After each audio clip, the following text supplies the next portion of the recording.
And so I imagine we're early June, fights July. You're just starting now training. Yeah. Now you're fighting somebody, John Jones, who's 22-1, who has beaten you. Yes. Now he's got some baggage. We know that. Yes. I asked you this before, and I'll ask it again.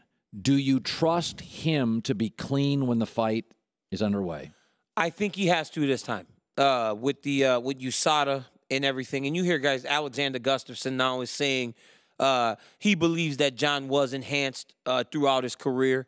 But before we had no sanctioning body like USADA. That's you know, right. USADA now is on top of all that. So Yes. I do believe that we will see a different fighter in Anaheim, because I do believe he has to be clean this time. Otherwise, he'll get caught. And that's why, Colin, he got caught last time.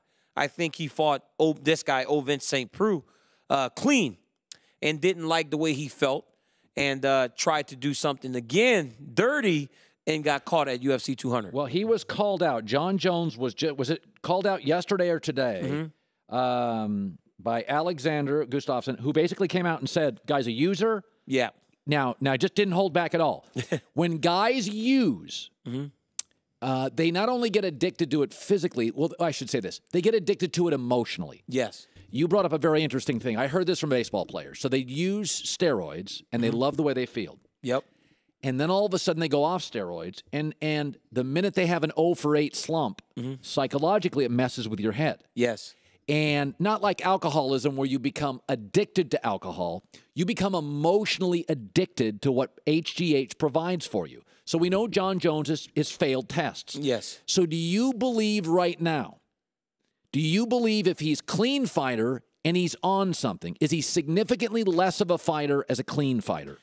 I think he will still be very tough because he has a ton of skill. Yes. I very think quick. He's very quick. He's very long. He's got a lot of physical advantages that a lot of us don't have. I think what you will see is he will be a little more tentative. He may not be able to be as aggressive as he is in some places. And honestly, what surprised me most about our first fight was that he was able to keep the pace that I put on him and actually maintain over the 4th and 5th round. I think what you'll see is a guy like in the beginning of his career where he would actually start to tire. He got tired just beating on Stephan Bonner.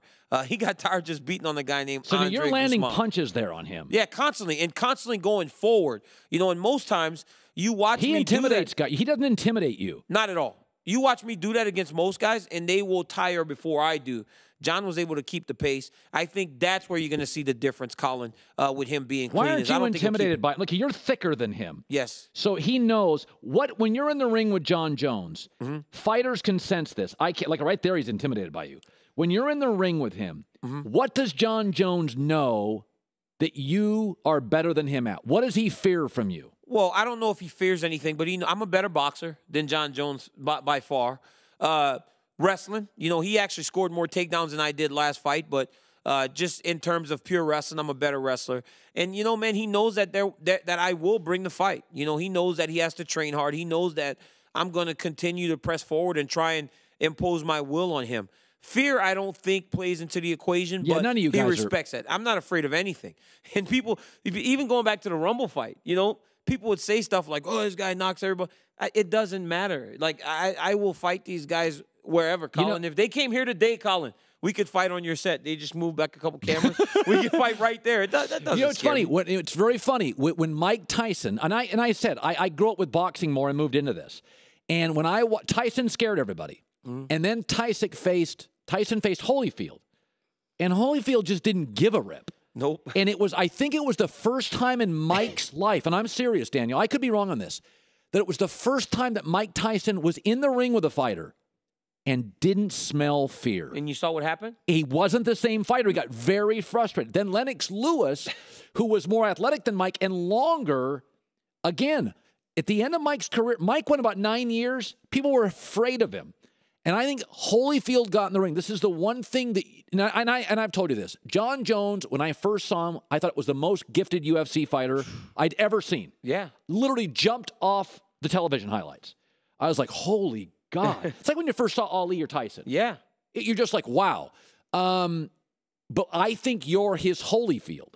And I believe now, when we play on the level field, that's going to show itself. And I think this goes back to more of the Rumble fight where he was knocking people out in 13 seconds.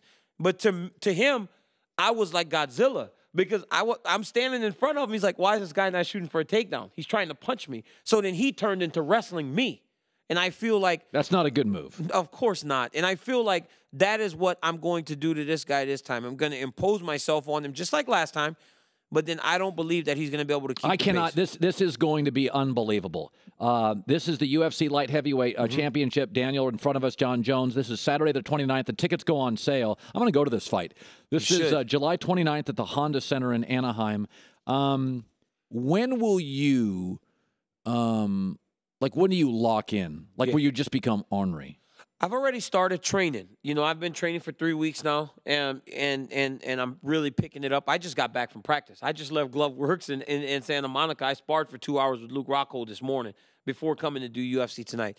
But this is it, Colin. Today and tomorrow is the last time I'll be in L.A. My last 8 weeks will be in San Jose doing my training camp at AKA with Velasquez and them.